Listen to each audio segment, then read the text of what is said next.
I'm Tim Herrera with the Sacramento County Office of Education, here with another Teacher of the Year profile. We're sitting down with Sarah Sneed from the River Delta Unified School District. Thanks for joining us. Thank you. Well, congratulations on being named Teacher of the Year. Thank you. So how did you find out? How did they tell you? My superintendent actually was at a BITSA event.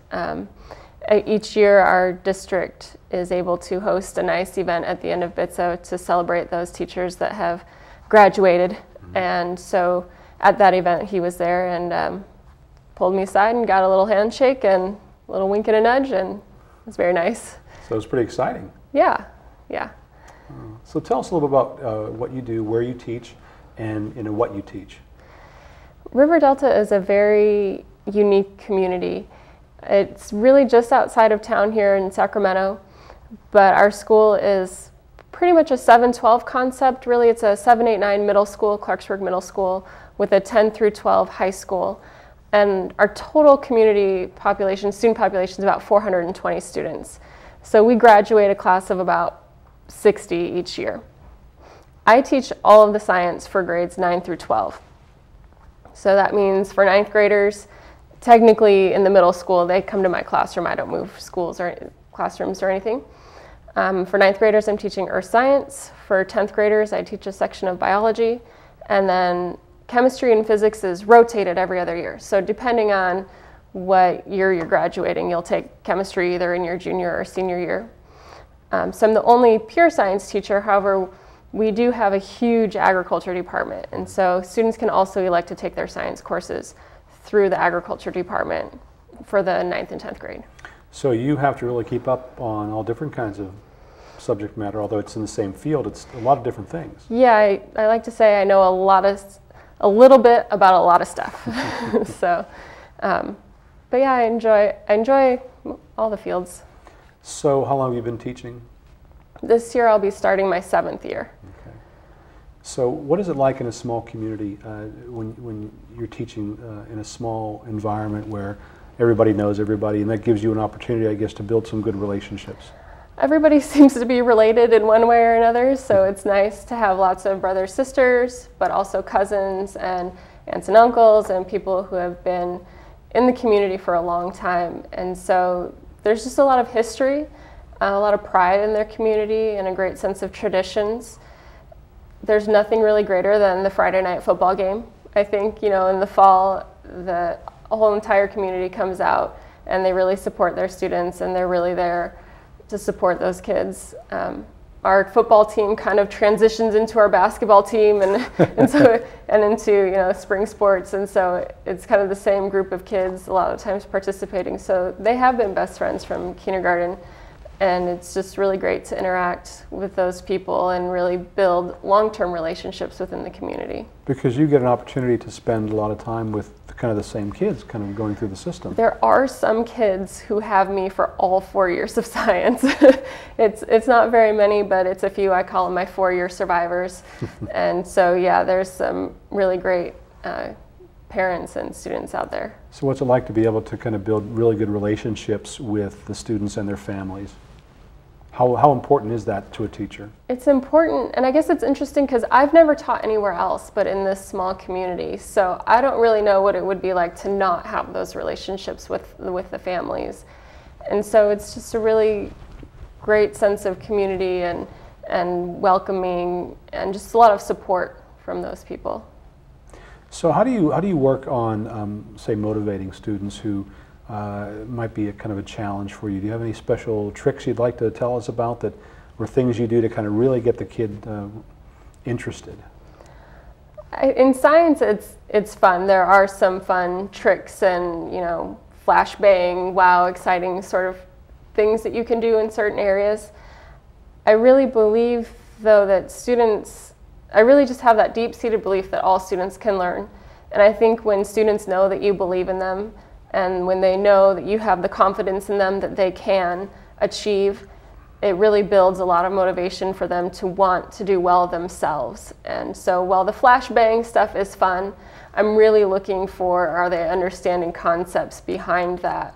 And so you really have to design your curriculum carefully so that your whole curriculum isn't just flashbang fun stuff, but they're really getting something out of it and using that hook to kind of prolong them into the curriculum and hook them into that particular unit is really useful. To get them to understand why you made something blow up.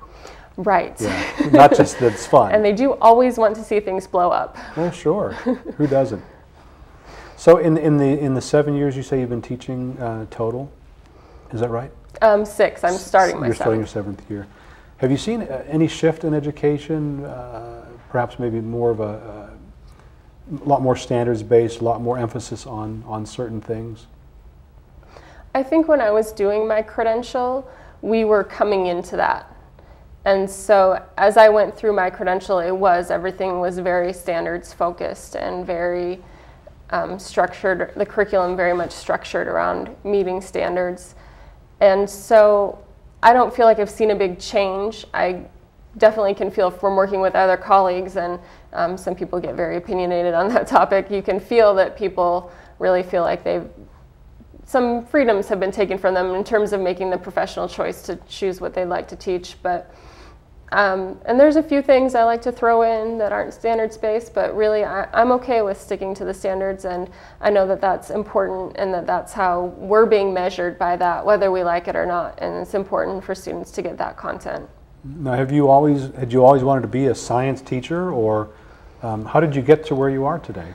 That's kind of an interesting story. I actually went into college in physics, but really planning on going into engineering. My high school physics teacher really thought that I could be an engineer and be really good at it, and so it's like, okay, give it a try. Mm-hmm.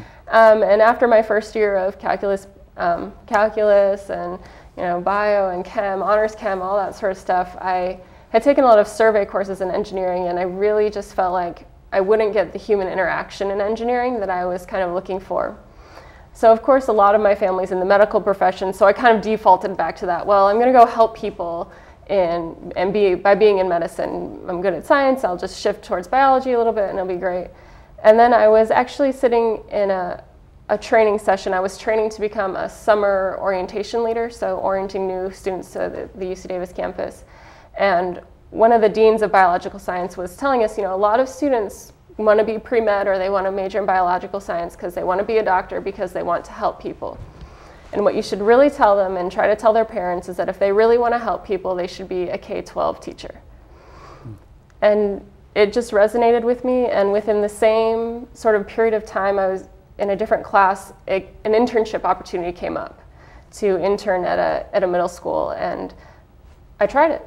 And I loved it. I worked I interned at Fernbacon Middle School down in South Sacramento, and it was just an incredible opportunity. And I completed the internship 2 more times and minored in education, had time to finish a minor, and so just went into it, didn't really look back. Interesting how you made kind of that quick turn. Yeah, it felt right, so I guess I went for it. So what would you say to those people who are thinking about teaching as a profession?